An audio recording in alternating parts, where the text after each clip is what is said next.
théorie à la pratique. Je vais vous montrer que la réalité de la mise en œuvre de ces lois est pas simple dans une entreprise. Ça ne veut pas dire qu'on est sur le retrait. Hein. Vous allez voir que sur un certain nombre de points, on est prêt. Là, je suis prêt en tant que porteur du projet à aller plus loin que pourrait être la demande du cas. Mais il y a juste une réalité de terrain sur laquelle on doit s'adapter. Et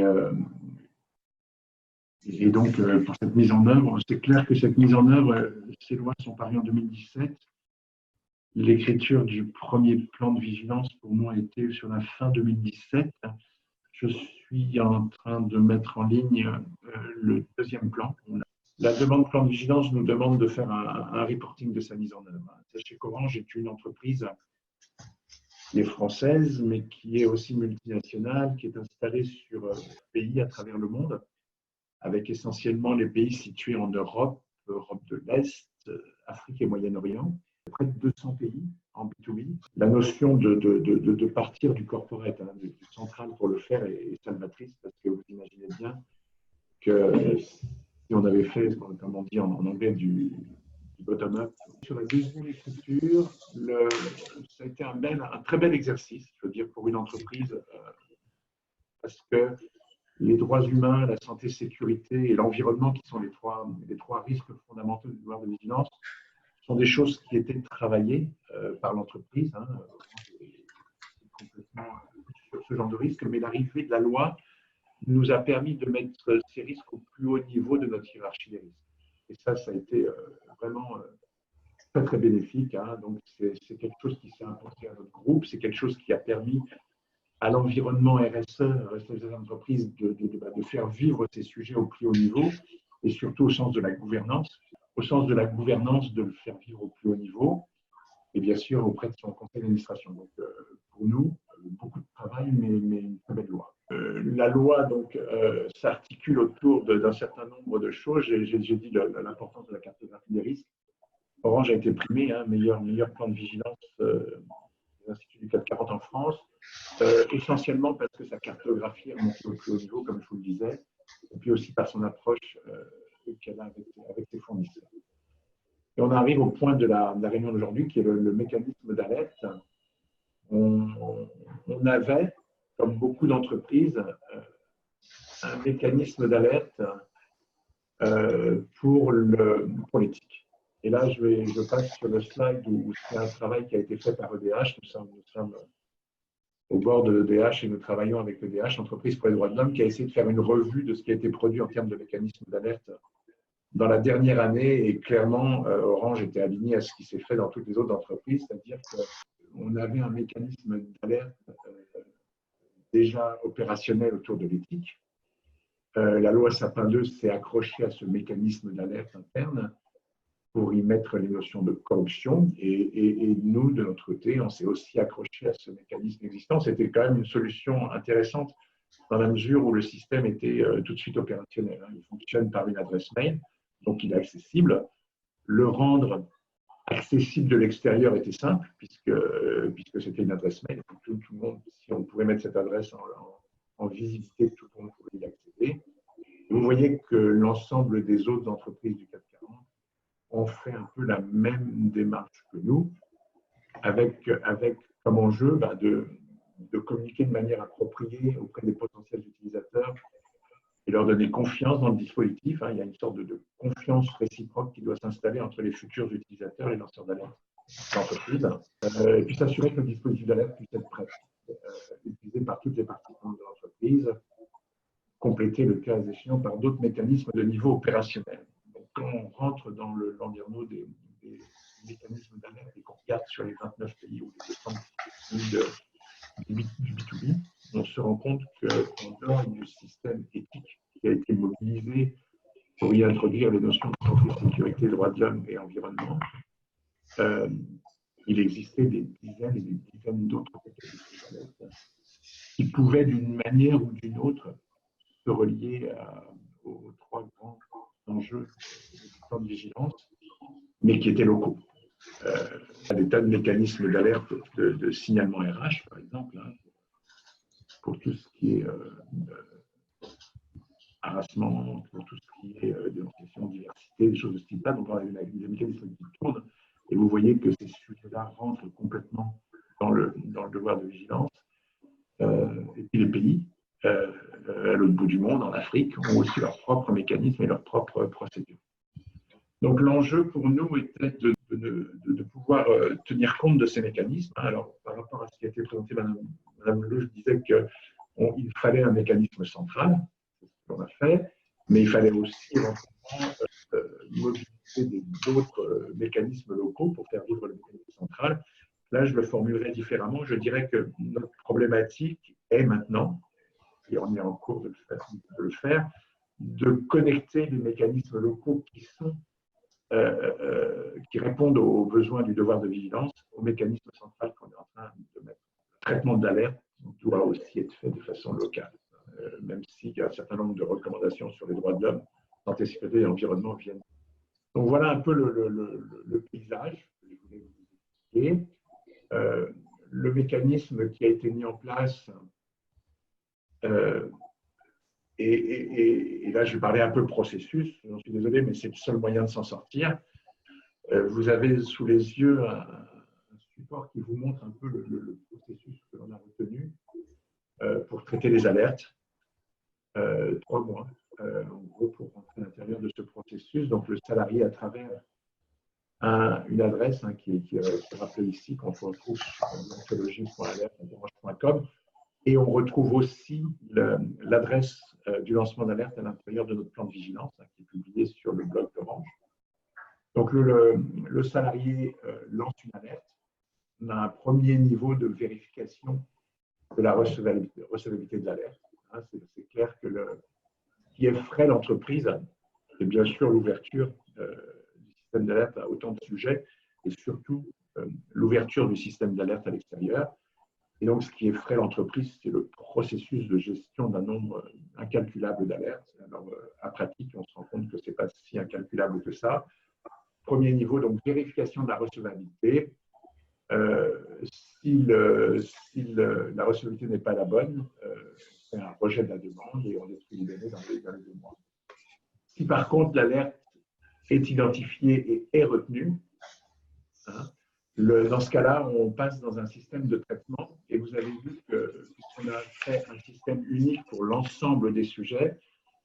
Il est important d'avoir à la sortie de la validation de l'alerte un certain nombre de têtes de pont qui sont des experts sur les différents sujets et puis éventuellement d'autres entités concernées. Donc vous voyez que là, à partir de là, l'alerte est répartie chez les experts. Étape suivante, c'est l'information sur le résultat du traitement et puis bien sûr les mesures prises et un rapport. Quand tout ça est fait, on a une éventuellement, si l'alerte relève du judiciaire, on a la saisine des autorités. Donc voilà. Donc vous voyez le mécanisme, sa mise en œuvre est compliquée, elle réclame des ressources, elle doit être ouverte à l'extérieur. Pour l'instant, je pense que nous avons eu un nombre d'alertes en 2018 inférieur à 50, donc complètement gérable. Mais très clairement, le système que vous avez sous les yeux, qui au sens du processus est vertueux, est quand même assez artisanal. Et donc l'étape d'après, et c'est ce pourquoi la RSE milite à l'intérieur du groupe, c'est d'externaliser tout le mécanisme de l'alerte. C'est en tout cas les appels d'offres qu'on est en train d'essayer d'étudier en ce moment. Le travail n'est pas encore fait. J'ai bon espoir d'atterrir fin 2019 avec un système externe professionnalisé qui ferait un peu toute la première partie du processus, de l'information et puis le mécanisme de demande ou de retenue, qui basculerait après coup à l'intérieur de l'entreprise avec nos experts. Donc voilà ce qui est en train de se passer. Beaucoup de systèmes locaux dans les pays. On essaye donc de faire vivre un tout petit peu la connexion entre les systèmes locaux et le système générique de l'entreprise. Je pense que ce qui nous sera demandé à terme, c'est d'avoir une sorte de comptabilité. Je pense pas qu'une fois que les alertes sont traitées, je ne pense pas qu'elles aient besoin d'être mises en transparence par rapport à la société civile. Par contre, la comptabilité du nombre d'alertes, par type d'alerte, est certainement quelque chose qui nous sera donné dans l'avenir et on s'organise pour pouvoir faire ça. Le dernier point que je voulais évoquer, c'est le point sur la protection du lanceur d'alerte. Ça a été un grand débat interne, vous l'imaginez bien. La partie corruption, Sapin 2, a mis en place, selon la loi, donc la protection du lanceur d'alerte. Et on a passé quelques longs mois à décider si la protection du lanceur d'alerte était aussi opérationnelle dans le cas d'une alerte provenant du plan de vigilance. La réponse n'est pas donnée dans la loi, comme l'a dit Madame Lelouch, mais la compréhension qu'on a eue avec une concertation d'un certain nombre d'entités juridiques à travers le monde, c'est qu'on ne pouvait pas ne pas. Donc, je vous disais, donc, on n'a pas pu s'affranchir du fait que même dans la loi devoir de vigilance, on devait mettre en œuvre la protection du lanceur d'alerte. La directive européenne qui vient d'être passée en France nous confirme dans cette direction. Donc, c'est des choses qui sont lourdes pour l'entreprise. C'est quelque chose que vous devez comprendre. Hein. Protéger un lanceur d'alerte, c'est le protéger à vie. Donc, c'est mettre en place à l'intérieur de l'entreprise un certain nombre de systèmes qui sont coûteux pour l'entreprise. Et donc, vous imaginez bien que si on fait la multiplication entre le nombre d'alertes qui seraient recevables et le nombre de protections qu'on doit mettre en place, l'équation est assez lourde pour l'entreprise. Donc, c'est normal qu'on ait eu un certain nombre de discussions autour de ces problématiques. Ce qui va se passer, hein, c'est que très clairement, dès que le système sera devenu un peu plus professionnel, entre guillemets, c'est-à-dire que le jour où on aura pu externaliser le système d'alerte vers des entreprises qui savent faire. Il y en existe quelques-unes sur le marché qui travaillent avec des gouvernements, d'ailleurs, hein, qui sont très bien outillés pour faire ça. Dès qu'on aura pu le faire, il faudra bien sûr, au niveau de l'entrée de l'alerte, être très vigilant de façon à ne traiter vraiment que les alertes, de façon à n'avoir qu'un nombre restreint de personnes à protéger une fois que l'alerte a été retenue. Voilà, je m'arrête là. Je suis bien sûr ouvert à toutes les questions pratiques. C'est bien qu'on soit deux, puisqu'il y a l'approche un petit peu du syndicat et de la société civile de Madame Lelouch, et puis pour moi l'approche un peu plus pratique et opérationnelle. Il est clair qu'on est dédié à mettre en œuvre cette loi. Comme je vous le disais, vu de notre fenêtre à l'intérieur d'une entreprise, on pense que c'est une bonne loi, on pense que c'est une loi qui nous fait avancer vers une pratique de performance durable pour l'entreprise, et donc on est dédié à son évolution et à son accompagnement. Voilà. Deux questions de Camille, et puis une question, je vais commencer par celle de Thierry qui me paraît plus simple, qui voulait savoir quel est le périmètre géographique d'intervention de la CFDT. Est-ce que cela s'arrête à la France métropolitaine ou cela couvre les territoires d'outre-mer? Non, ça couvre également. Alors, en fait, la CFDT, c'est principalement en France métropolitaine. Il y a des organisations syndicales partenaires associées en Outre-mer. Certaines sont la CFDT, d'autres sont des partenaires. Donc voilà, ça dépend des régions. D'accord. L'idée, c'est de représenter les salariés en France. Alors après, il peut y avoir des salariés qui sont à l'international aussi. Voilà, il y a différents cas de figure. On a des salariés à l'étranger. Ok.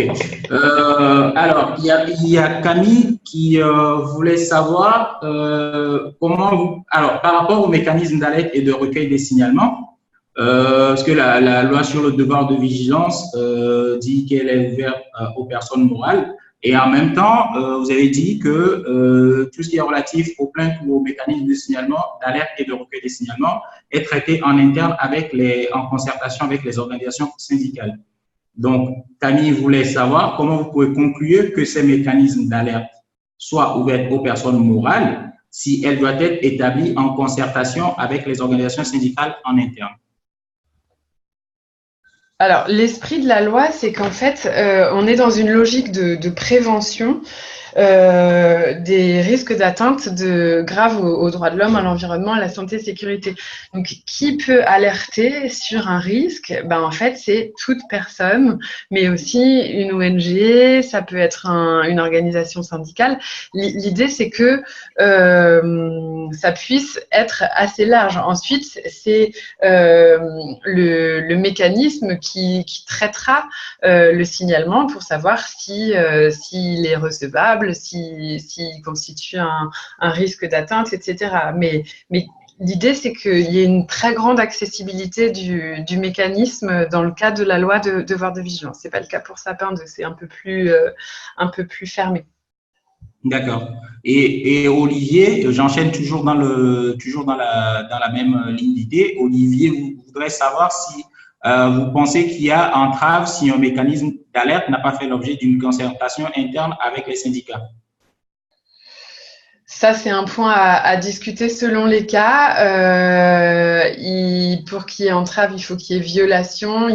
En fait, c'est à évaluer au niveau du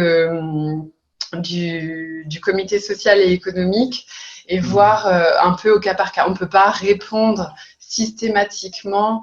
Ce serait voilà, que pas de concertation égale entrave. Il faut qu'on précise un petit peu plus ça, au cas par cas.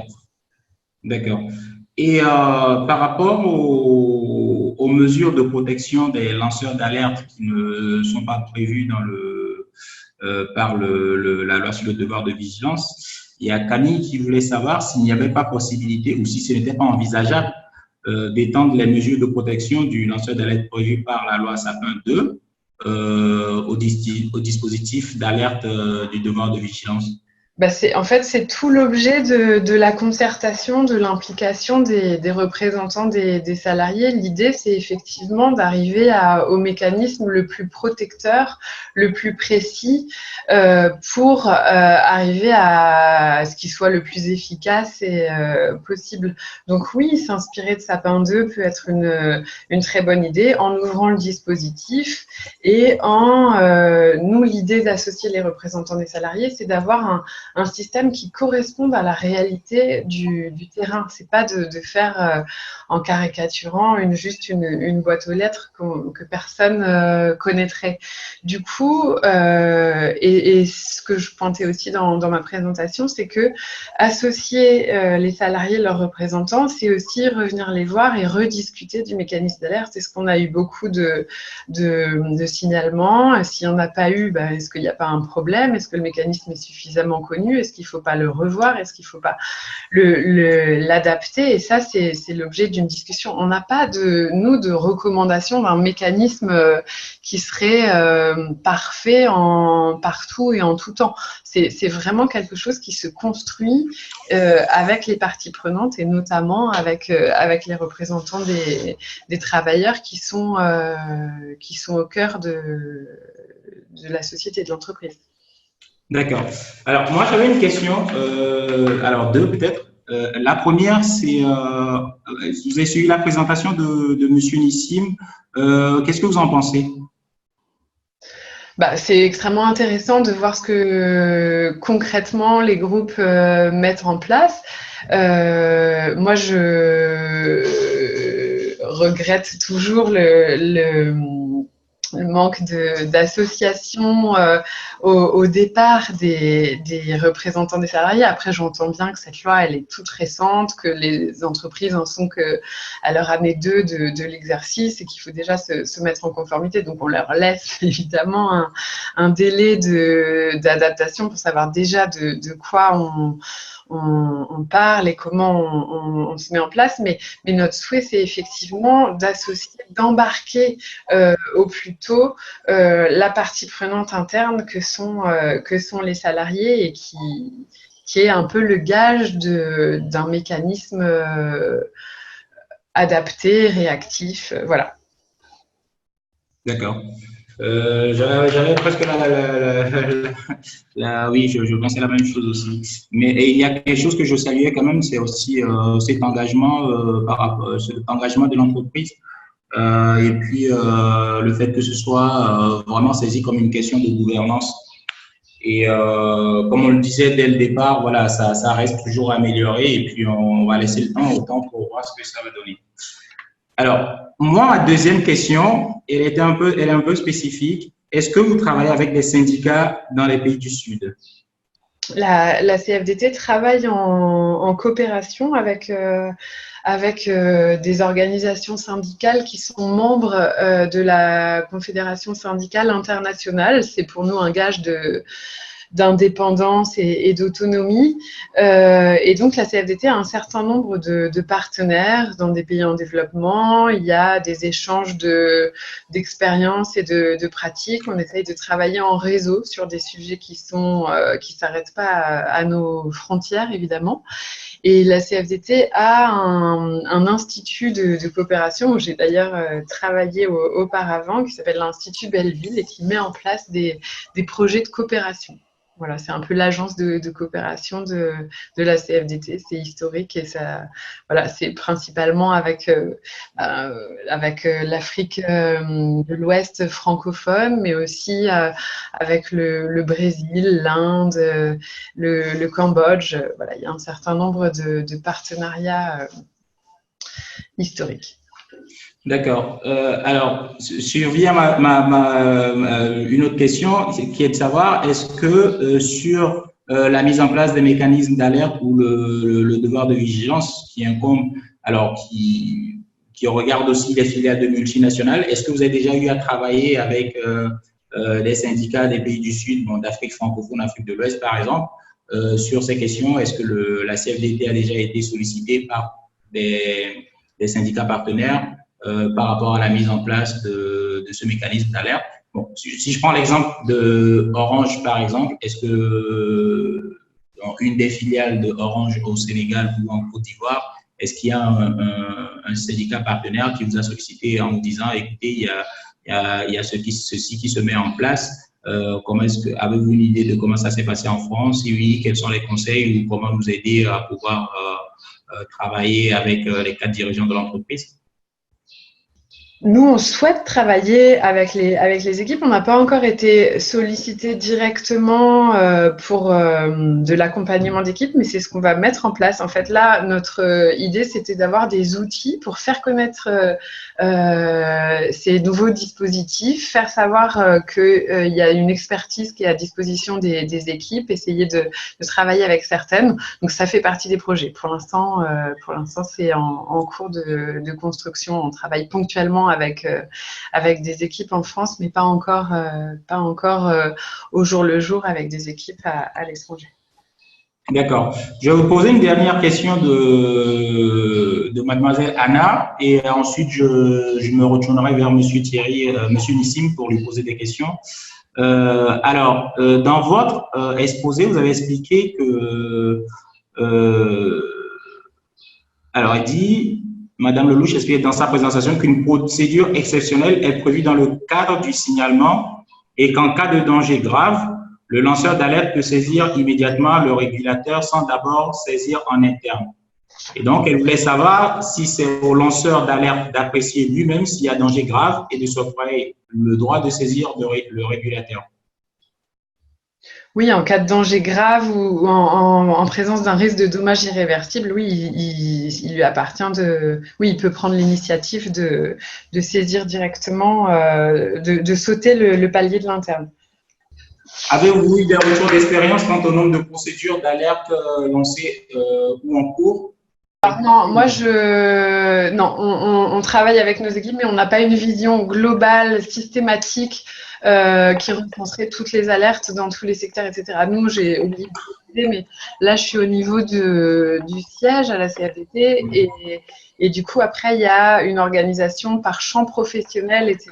Donc, je n'ai pas une vision omnisciente de toutes les équipes qui travaillent sur ces questions. On peut travailler avec certaines qui sont mobilisées, qui viennent nous chercher et qui nous demandent un accompagnement, mais on n'a pas un observatoire centralisé qui permettrait de savoir comment ça se passe. C'est peut-être une piste un peu à creuser, un baromètre de l'alerte pour voir comment est-ce que les salariés ou est-ce que les parties prenantes externes, dans le cas de vigilance, est-ce qu'il y a plus d'alertes? C'est un indicateur. Est-ce qu'il y a plus d'alertes soumises ou pas au fur et à mesure des années, au fur et à mesure que le dispositif est connu? Il y aurait peut-être quelque chose à créer qui serait intéressant, comparé par secteur, etc. Mais malheureusement, on n'a pas ces moyens-là actuellement. D'accord, merci. Donc là, je vais devoir clôturer. Il nous reste moins de 5 minutes. Donc, j'espère avoir posé toutes les questions des participants et que j'espère que vous avez bien pu retenir que de bonnes choses et des choses intéressantes de nos deux intervenants. Alors, moi, je vais un peu faire le parallèle par rapport aux pays du Sud. Au regard de tout ce qui a été présenté par les intervenants, il y a deux choses qui ont retenu l'attention dans les deux. Alors, au niveau d'Orange, ce qui est intéressant, c'est justement l'exercice dans lequel s'est engagée l'entreprise dans le cadre de sa gouvernance et qui est celle de pouvoir créer des conditions de travail, de meilleures conditions de travail, le respect des droits humains pour ses salariés. Et sur un autre plan, par rapport à la mise en œuvre même de ce mécanisme d'alerte et de signalement, justement la place centrale qu'occupe le lanceur d'alerte, toutes les craintes qui sont liées à cela, perte de l'emploi, les menaces et tout le reste. Et aujourd'hui, cette directive européenne qui est mise en place pour pouvoir rassurer et aussi et créer des conditions favorables pour que les choses puissent avancer toujours dans cette optique d'œuvrer pour plus de transparence dans le cadre des activités des entreprises, mais aussi d'œuvrer de mieux en mieux pour les droits humains. Alors, moi, je vous dirais, ce n'est pas pareil aujourd'hui en Afrique, parce que si on dit les mécanismes d'alerte et de signalement doivent encore être mieux rédigés en France, nous, on est très, très, très loin derrière par rapport aux droits humains dans les entreprises ici.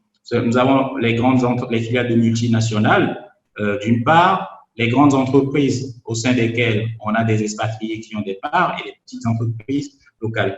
Et aujourd'hui, on va rajouter la concurrence chinoise aux entreprises européennes qui existent sur place.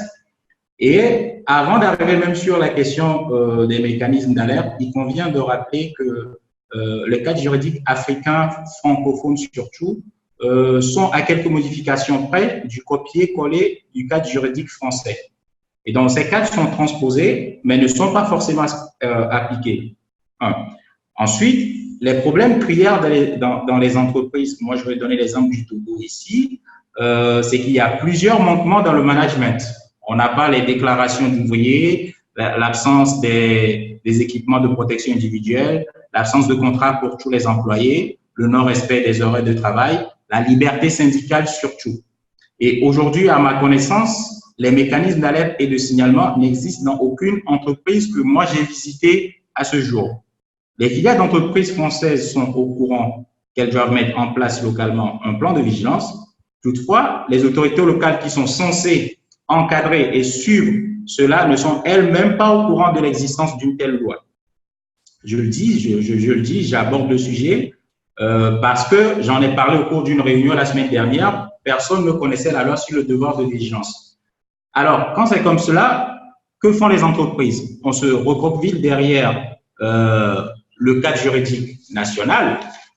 On parle aussi du fait que les entreprises chinoises bénéficient des passe-droits dans certains secteurs et tout le reste, et donc on va faire pareil. Et sans oublier qu'avec la concurrence chinoise, tout le monde réclame à être traité au même endroit. Et n'oublions pas les employés qui ne connaissent pas forcément leurs droits. Et je reviens encore à cette histoire de liberté syndicale. Donc, avec tout ce mélange, pensez-vous qu'il y ait une place pour les mécanismes d'alerte et de signalement? Les lanceurs d'alerte ne sont pas protégés. Ça, on l'a vu tout à l'heure dans les interventions. Et il y a aussi deux choses. soit le lanceur est dissuadé par ses pairs parce que tout le monde veut garder son travail, soit il est corrompu par l'entreprise qui ne veut pas réinvestir dans du matériel. Donc, il y a tout à revoir dans les pays du Sud, en passant par le rôle en particulier des organisations syndicales. Il faut lutter contre la corruption, il faut revoir la compétence des employés embauchés, il faut suivre les conventions, leur application, les tests juridiques, mais tant que la crainte de se faire virer subsistera, même avec une bonne volonté, les mécanismes d'alerte et de signalement n'auront pas de beaux jours devant eux. Donc, il revient aux organisations syndicales de jouer leur partition à travers la défense des droits des salariés, de limiter les conflits en interne et de co-construire avec les entreprises, ça, Madame Lelouch l'a dit tout à l'heure, toutes les conditions qui puissent amener à asseoir un mécanisme de signalement d'alerte qui soit bénéfique à tous et surtout éviter les intérêts personnels, car on l'a assez souvent remarqué, les organisations syndicales en Afrique sont des tremplins pour des postes politiques plus tard.